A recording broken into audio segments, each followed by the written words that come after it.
অনুভূতি শব্দকথায় আপনাদের স্বাগতম। রহস্যময়ী পর্ব ৬। নির্জন রাস্তা, রাতের অন্ধকারে ঘেরা শহর। রাস্তার পাশে ল্যাম্পলাইটগুলো মৃদু আলো দিচ্ছে, কিন্তু আশেপাশে কেউ নেই। রাস্তার মাঝে পরপর গাড়িগুলো বাতাসের গতিতে চলছে। এক যুবক রক্তাক্ত অবস্থায় দৌড়াচ্ছে, তার মুখে স্পষ্ট ভয়। সে ক্লান্ত, কিন্তু দৌড়াচ্ছে। মনে হচ্ছে থেমে গেলেই আজ মৃত্যু। আর সে মরতে চায় না। সে দৌড়াচ্ছে, প্রাণপণে দৌড়াচ্ছে। হঠাৎ সে হোঁচট খেয়ে পড়ে যায়। সে পিছনে ফিরে তাকাতেই তার আতঙ্ক বেড়ে গেল। এক কালো ছায়া তার পিছু নিচ্ছে, হাতে এক বিরাট চাপাতি। পিছনের লোকটির কোনো তাড়া নেই। সে আরও ভয় পেয়ে গেল, আর তাড়াতাড়ি উঠে পাশের ছোট্ট জঙ্গলের মধ্যে ঢুকে পড়ল। তার পুরো শরীর রক্তাক্ত। হোঁচট খেয়ে পড়ার কারণে পা কেটে গেছে, তাই দৌড়াতে বেশ কষ্ট হচ্ছে।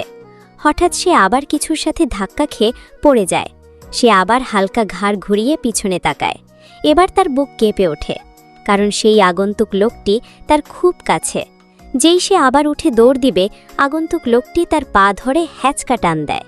লোকটি এবার ভয় পেয়ে পিছন ঘুরে সেই লোকটির দিকে না তাকিয়ে কাঁপা কাঁপা গলায় বলল, মাপ করে দে, আর জীবনেও ওরে নিয়ে কিছু বলা দূর, ওর দিকে তাকাবো না। অন্ধকারে আগন্তুক হালকা হাসির শব্দ হয়, কিন্তু খুবই হালকা। হাসির শব্দ পেয়ে লোকটি এবার মাথা তুলে তাকায় আগন্তুকের দিকে। হালকা অন্ধকারে তার মুখটা তেমন স্পষ্ট না, কিন্তু খুবই ভয়ঙ্কর। আকাশে বিদ্যুৎ চমকালো, আগন্তুকের মুখ স্পষ্ট হল। এ এক ভয়ঙ্কর মুখ, যেন সব ধ্বংস করে দিবে মুহূর্তে। লোকটি ভয় পেল। আনান ছেলেটির দিকে তাকিয়ে এক পৈশাচির হাসি দিল। তারপর ছেলেটির দিকে হালকা ঝুঁকে এক হাঁটু গেড়ে বসে পড়ল। ছেলেটি আতঙ্কে আছে, তার উপর আনানের এমন হাসি তার ভয় আরও বাড়িয়ে তুলল।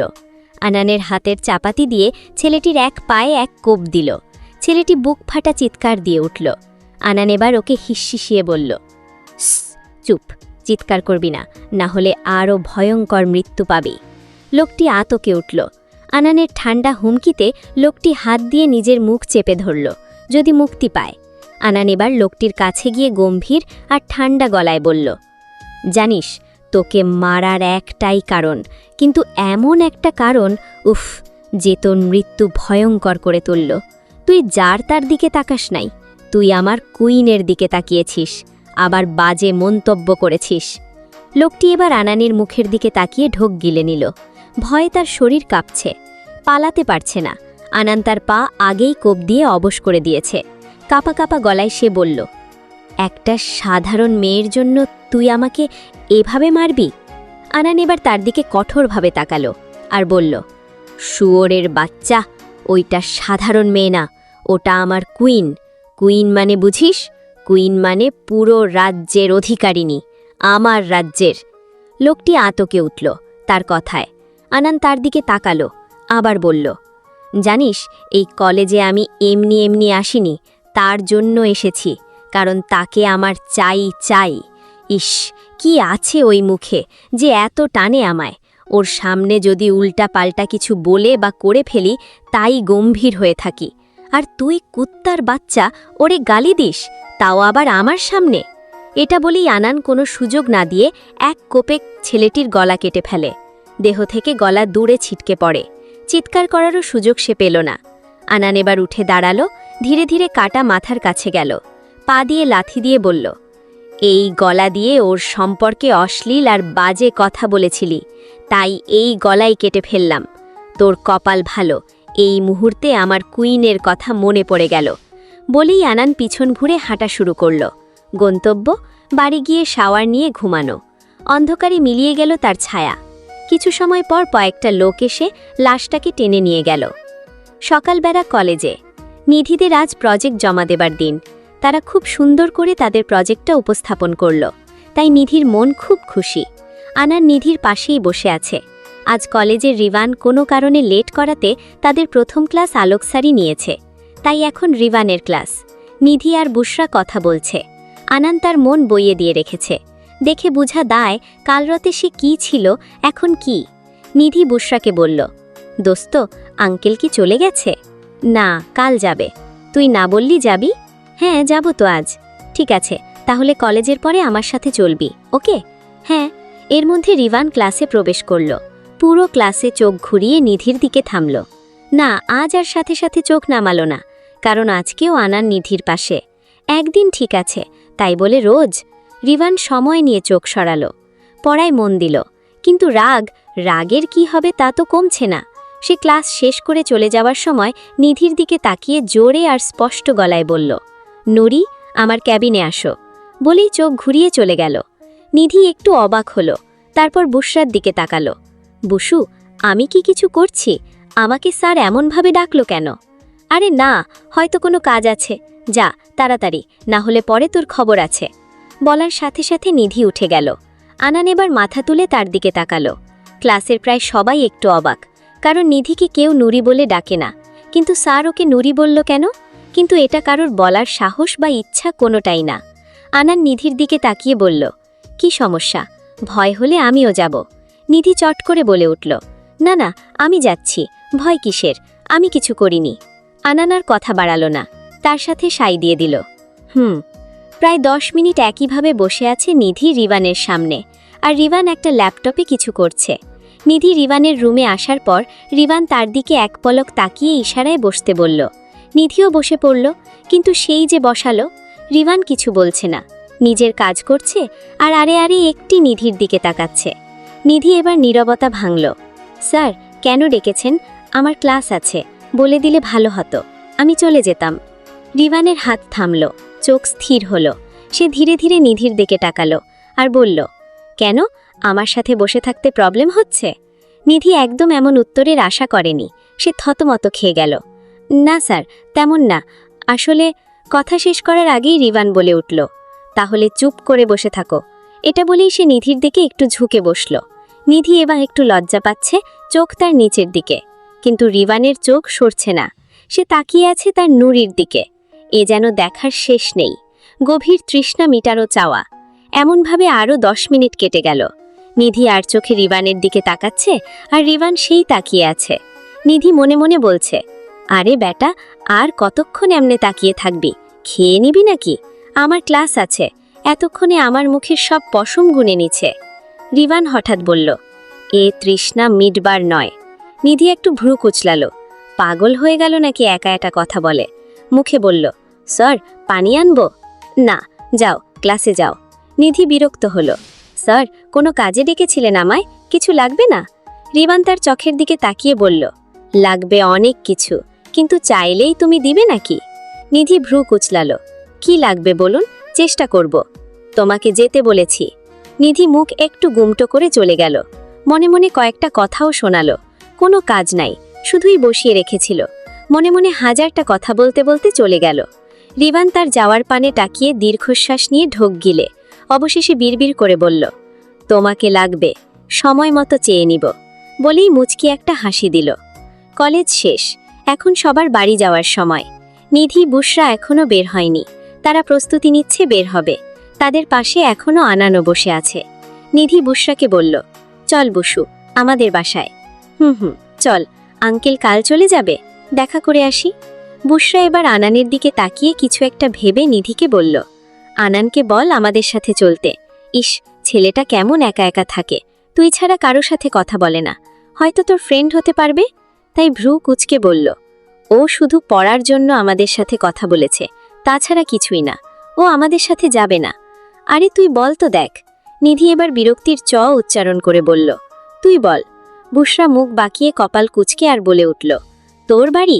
আমি বলবো? আর ও আমার কথা শুনবে? দেখিস না, ও শুধু তোর সাথে কথা বলে। তুই বল, তাহলে যাবে।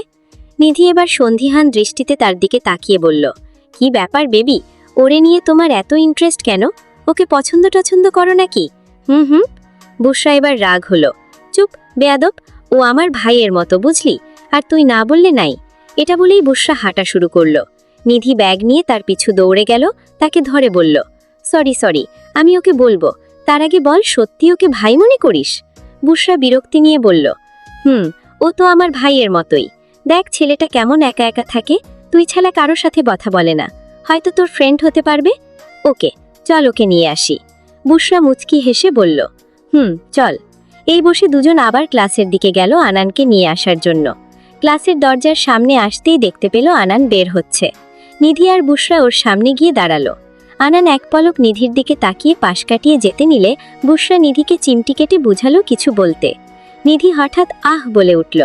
আনান পিছন ফিরে তাকিয়ে নিধির উদ্দেশ্যে বলল, কি হয়েছে, ব্যথা পেয়েছ? এই বলেই আনান নিধির হাত ধরে নিল। নিধি তো থম হয়ে গেল, কারণ আশেপাশে অনেকেই তাদের দিকে তাকিয়ে আছে। তাই নিধি তার থেকে হাত ছাড়িয়ে নিল এক ঝটকায়। আনান নিধির ঝাড়া দেওয়াতে বেশ বিরক্ত হলো, কিন্তু মুখে কিছু বলল না। চলে যেতে নিলে নিধি পিছন ডাক দিল, আনান।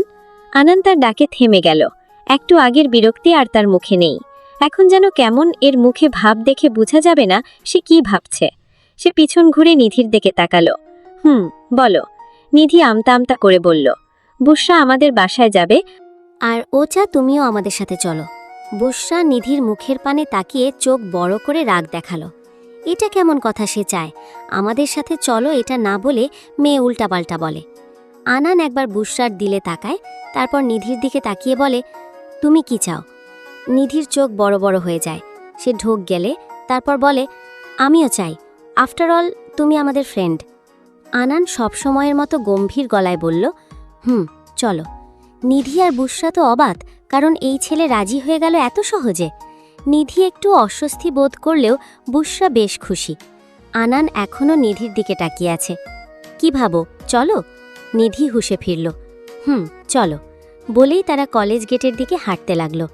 আনান আর বুশরা নিধির দুই পাশে দুজন, কেউ কোনো কথা বলছে না। কলেজ গেটের সামনে আসতেই হঠাৎ রিভানের চোখে পড়ল। সে বাঁকা চোখে তাকিয়ে আছে তাদের দিকে। নিধির একবার তার দিকে চোখ গেল, কিন্তু কিছু বলল না বা বলার কিছু নেই। তারা রিভানকে পাশ কাটিয়ে চলে গেল, কিন্তু রিভান সেই একইভাবে তাদের যাওয়ার পানে তাকিয়ে আছে। বুশরা হাঁটতে হাঁটতে নিধিকে বলল, নিধি, তোকে রিভান স্যার কেন ডেকেছিল রে? নিধি ওর দিকে তাকিয়ে মুখ বাঁকিয়ে বলল, জানি না, সামনে বসিয়ে রাখছে। বুশরা অবাক হলো, কি, এত সময় তুই শুধু বসেছিলি ওনার সামনে? বুশরা এবার একটা দুষ্টু হাসি দিল। সত্যি করে বলতো, কি চলছে তলে তলে? নিধি বিরক্ত হলো। কিছু না, আমি নিজেও বিরক্ত হয়েছি খুব। বুশরা আবারও দুষ্টু হাসি দিল। আমার মনে হয় উনি তোকে লাইক করে। শোন, যদি প্রপোজ করে অ্যাকসেপ্ট করে দিস, তোদের মানাবে। আনানের দিকে তাকিয়ে, কি আনান, ঠিক বললাম না? আনান এতক্ষণ ওদের কথা শুনছিল। প্রথমে তেমন গুরুত্ব না দিলেও বুশরার এমন কথা শোনার পর তার চোখ একটু রাঙা হয়ে উঠল। মুখটা ঠান্ডা, কিন্তু চোখে আগুন। না, মানাবে না। সরাসরি গম্ভীর গলায় বলেই আনান সামনে হাঁটতে শুরু করল। নিধি আর বুশরা দুজনেই থমকে গেল। নিধি তো একেবারে হাঁ করে তাকিয়ে রইল ওর দিকে। বুশরাও একটু চুপ করে গেল কিছু সময়ের জন্য। নিধি আর বুশরা আনানের পিছন ছুটল। নিধি আনানের সামনে গেল। নিধি হালকা গলায় বলল, এটা কি হলো হঠাৎ? তুমি রেগে গেলে নাকি? আনান কিছু বলল না, শুধু ধীরে ধীরে বলল, রাগ বললে ভুল হবে। এইটুকু বোঝার মতো সময় তো তোমার হয়েছে নিধি, তুমি বোঝো না বললে সেটা মিথ্যে হবে। বলেও সামনের দিকে চলে গেল। নিধি অবাক, সে কিছু বলতে গিয়েও চুপ করে গেল। বুশরা এবার আস্তে করে বলল, নিধি, আনান কিন্তু তোকে খুব সিরিয়াসলি নেয় রে, তুই বুঝিস না? নিধি কিছু বলল না, মাথা নিচু করে হাঁটতে থাকলো। হাওয়া যেন ভারী হয়ে গেল চারপাশে। একটা চুপচাপ দুপুরে 3টে ছাড়া মিশে গেল রোদের রাস্তায়। তারা 3জন বাড়ি পৌঁছালো। বুশরা তাড়াহুড়ো করে কলিং বেল বাজালো। কিছু সময় পর কেউ দরজা খুলে দিল। বুশরা সামনে থাকাতে লোকটা আর বুশরা মুখোমুখি হলো। বুশরা নিহানকে দেখে একটু অস্বস্তি হলো, একটু মনে হয় লজ্জা পেল। নিধি ওকে দাঁড়িয়ে থাকতে দেখে বলল, এই মেয়ে, ভেতরে যা, বাইরেই থাকবি নাকি? বুশরার হুঁশ ফিরল। যাচ্ছি তো। বুশরা নিহানের দিকে একটু আর চোখে তাকালো।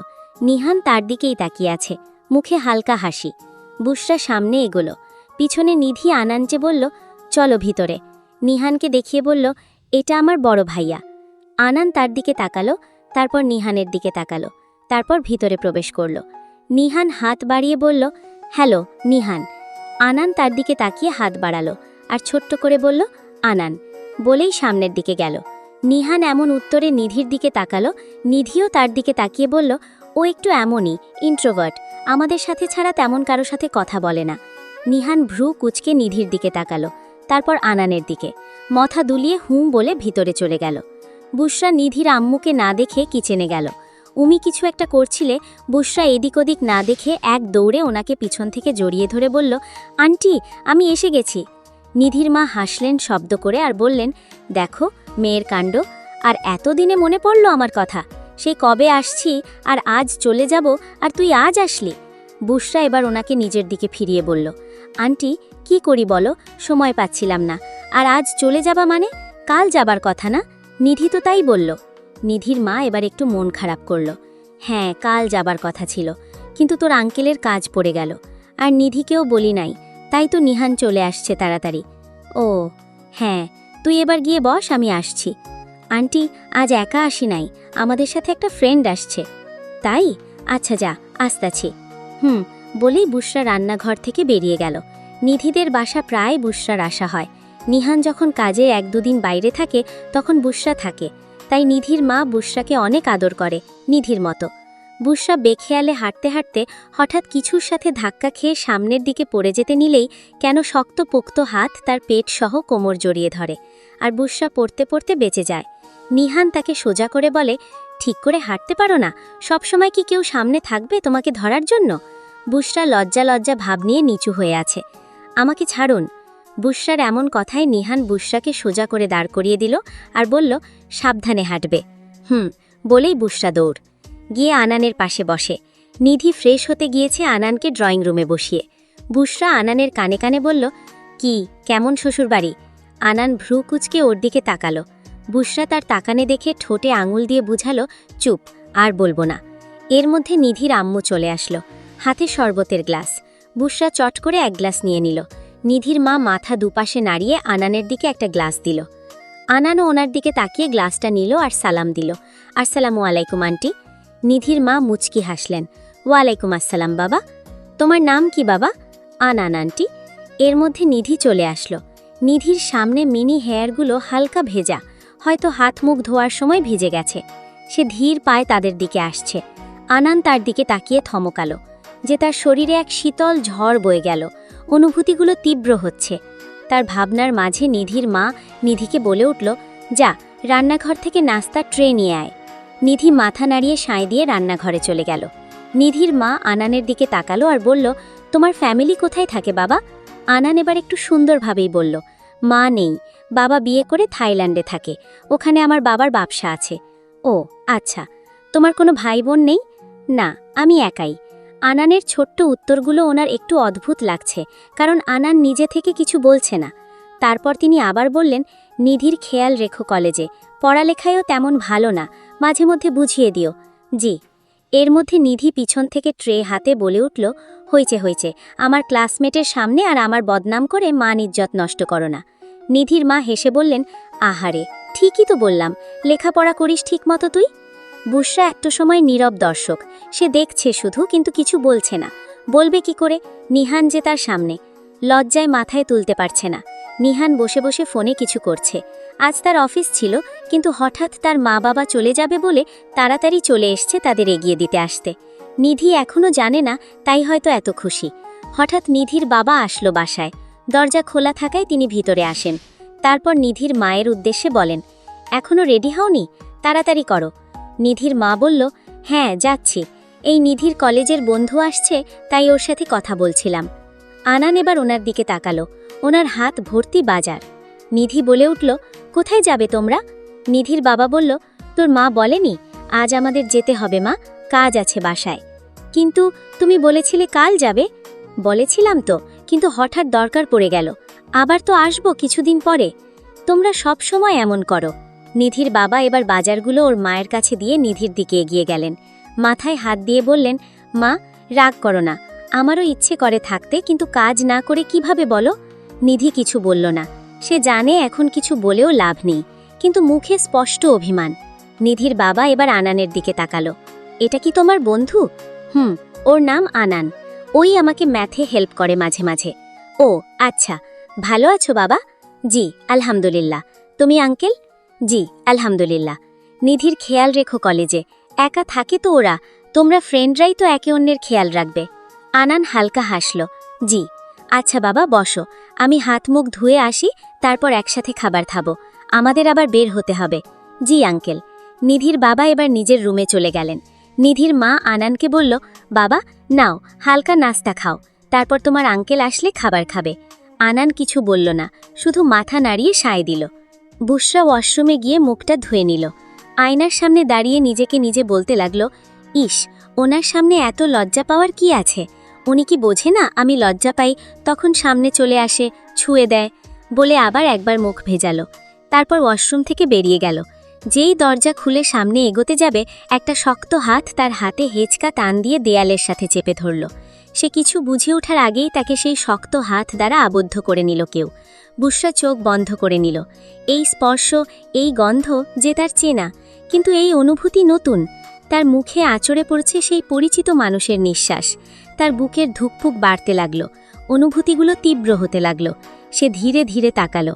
তার ভাবনা ঠিক প্রমাণ করে তার সেই কাঙ্ক্ষিত ব্যক্তিটিকে দেখতে পেল। নিহানের চোখে হালকা রাগ, অভিমান। সে বুশরার চোখে তাকিয়ে আছে। তারপর মৃদু স্বরে বলল, ছেলেদের সাথে এত কি? তাদের গায়ে আঁচড়ে পড়তে ভালো লাগে? বুশরা কি বলবে বুঝতে পারে না। সে ঠোঁট কামড়ে বলে, মানে?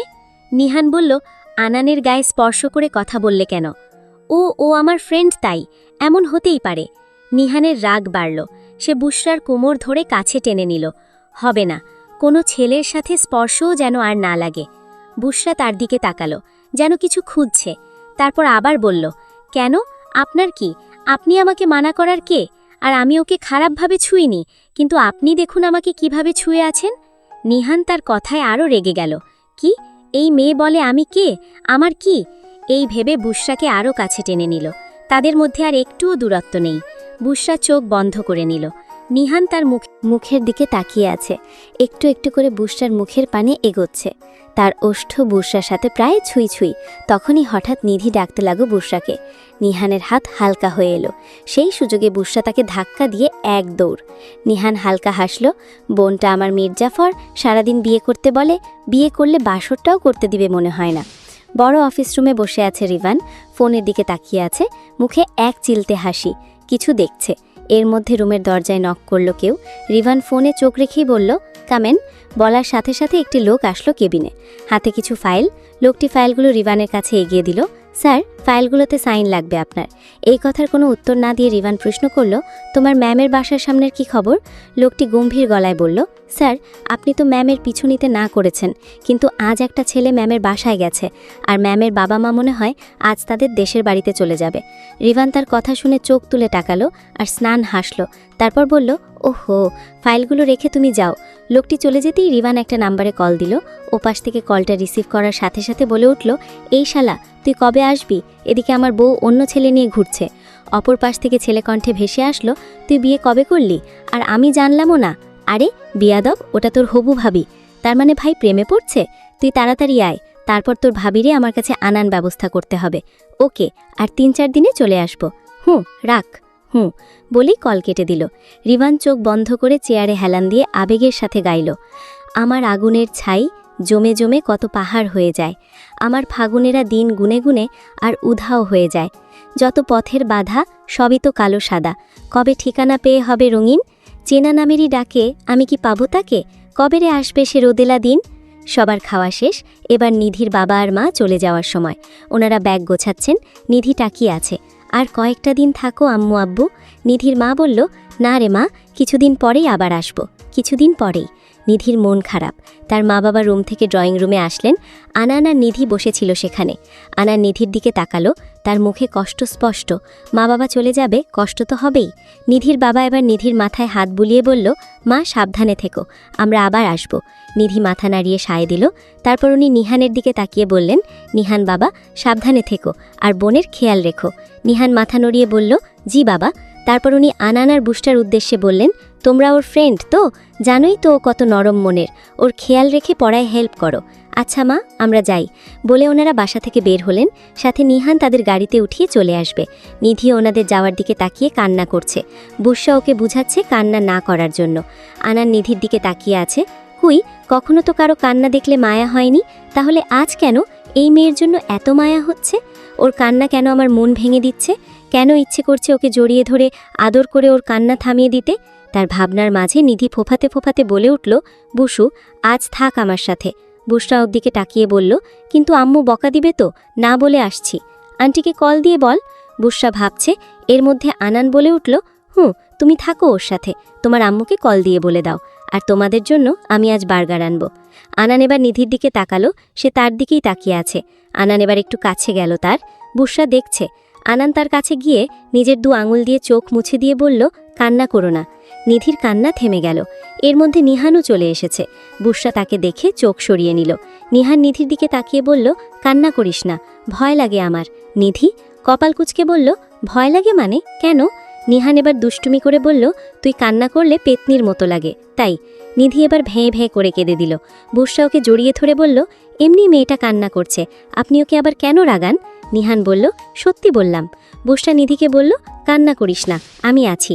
নিধি ওর দিকে তাকালো, তাহলে আজ থাক। বুশরা নিহানের দিকে তাকালে নিধির কথাই বুশরা নিহানের দিকে তাকিয়ে আছে। দুজনের চোখাচোখি হলো। বুশরা দ্রুত ঠোক ঘোরালো, তারপর মাথা নাড়িয়ে সায় দিয়ে দিল। নিধি একটা বিরাট হাসি দেয়। আনানের উদ্দেশ্যে নিহান বলল, আনান তুমি তাহলে আজ একটু লেট করে যাও। আনান নিধির দিকে তাকিয়ে মাথা নেড়ে হ্যাঁ বুঝালো। সন্ধে হয়ে গেছে, তারা আড্ডা দিচ্ছে। আনান নিজের কথা মতো বার্গার অর্ডার করেছিল। সবাই আড্ডা দিচ্ছে। হঠাৎ নিধির ফোনে কল আসে। নিধি ফোনের দিকে তাকিয়ে দেখে আননোন নাম্বার। সে কিছু একটা ভেবে উঠে গেল সামনে থেকে। কলটা রিসিভ করে। হ্যালো, আসসালামু আলাইকুম। হ্যালো, কে বলছেন? আরে কথা না বললে কল দিলেন কেন? এর মাঝে হঠাৎ আন্নান তার কাঁধে হাত দিয়ে বলল, কে কল দিয়েছে, কোনো সমস্যা? আনানের কথা শুনে ওপাশ থেকে কলটা টিকটিক করে কেটে গেল। নিধি আনানের বেঁকে ঘুরে দাঁড়াতে দাঁড়াতে জেলে অনুভব হলো আনান আর নিধি প্রায় ছুঁই ছুঁই। নিধি খাটো হওয়াতে আনানের বুক তার সামনে, শার্টের ওপরের 2টো বোতাম খোলা থাকায় তার বুক উন্মুক্ত। নিধির চোখ আটকে গেল সেই লোমহীন বুকে। নিধির নিঃশ্বাস ভারী হলো। সে চোখ সরাতে চাইছে, পারছে না। নিজের ঠোঁট কামড়ে ধরে আছে। নীরবতা ভেঙে আনান বলল, কে কল দিয়েছে? নিধির ধ্যান ভাঙল আর 2 কদম পিছাতে পিছাতে বলল, আননোন নাম্বার। আনান গম্ভীর কণ্ঠে বলল, ওহ। নিধি আর কিছু বলল না, আনানও না। কিছু সময় চুপ থেকে নিধি বলল, চলো রুমগুলো দেখাই তোমাকে, ভাই আর বুসু একটু প্রেম করুক এই সুযোগে। আনান ভ্রু কুচকে বলল, ওরা রিলেশনে আছে? নিধি হালকা হেসে বলল, না, দুইটাই একে অন্যকে পছন্দ করে, কিন্তু কেউ কাউকে বলে না, কিন্তু সুযোগ পেলেই প্রেম করে। বলেই নিধি গাল ভরে হেসে দেয়। আনান অদ্ভুতভাবে তার দিকে তাকিয়ে তার হাসি দেখছে। এত কাছ থেকে নিধিকে দেখছে। সেফায় বসে বুশরা আর নিহান। বুশরা লজ্জায় এদিক সেদিক তাকাচ্ছে, আর নিহান সে কী তা করে, ব্যাটা নির্লজ্জ। সেই যে বুশরার দিকে তাকিয়েছে। বুশরা হাঁসফাঁস করছে। হঠাৎ বলেই উঠল, ইস, এরা দুইটাই কই গেল আমাকে একা রেখে? নিহান ভ্রু কুচকালো, তুমি একা কই, আমাকে দেখো না? বুশরা আরও লজ্জা পেল। না তেমন না, নিধির জন্য বলছিলাম। কে কল দিল, নিধি নাকি আনান? কার জন্য বেশি ভাবছ? তার দিকে তাকালো, হালকা রাগ দেখিয়ে বলল, শুনুন, আনান আমার ভাইয়ের মতো। না না, ভাইয়ের মতো না, ভাইই বলতে পারেন। ওকে নিয়ে কোনো উল্টোপাল্টে কিছু বলবেন না। নিহান বাঁকা হাসে, সন্দিহানভাবে তাকিয়ে বলে, আমি কি উল্টোপাল্টা বললাম? ভাইয়ের কথা ভাবতেই পারো। বুশরা নিজের কথায় ফেসে যাওয়ার মতো আবার হাঁসফাঁস করতে লাগে। নিহান তার দিকে তাকিয়ে বলে, রাতে মুভি দেখবা? বুশরা লজ্জা নিয়ে বলে, নিধিকে বলবো। নিহান বিরক্ত, খুব বিরক্ত। এই মেয়েকে বলে তার সাথে মুভি দেখতে, একটু রোম্যান্স করবে, আর এই মেয়ে নাকি নিধিকে নিয়ে আসে। এর মধ্যে নিধি আর আনান চলে আসে। নিধি হাসতে হাসতে বলে, কি কথা হচ্ছিল আমাকে রেখে? বুশরা এরই স্বস্তি পায় আর চট করে বলে ফেলে, রাতে মুভি দেখব। এত সময় তোরা এই আলাপ করলি? তো তুই কি ভাবছিস? নিধি মজার ছলে বলে, আমি ভাবছি বিয়ের আলাপ করছিস। বুশরা লজ্জায় লাল হয়ে যায়। নিহান নিধির দিকে তাকিয়ে বলে, হ্যাঁ বলছিলাম তো, তোর বিয়ের কথা, বলেই হেসে পায়। নিধি একটু রাগলো। হঠাৎ আনান বলল, আমি এখন বাড়ি যাব, কাজ আছে। নিহান বলল, একটু পরে যেও। না, অনেক রাত হয়েছে। এটা বলে সে নিধির দিকে তাকিয়ে বলল, বাই, কাল দেখা হবে। আর কারোর সাথে কিছু বলার প্রয়োজন মনে না করে বাসা থেকে বের হয়ে গেল। ওরা সবাই একে অন্যের দিকে তাকিয়ে বসে পড়ল।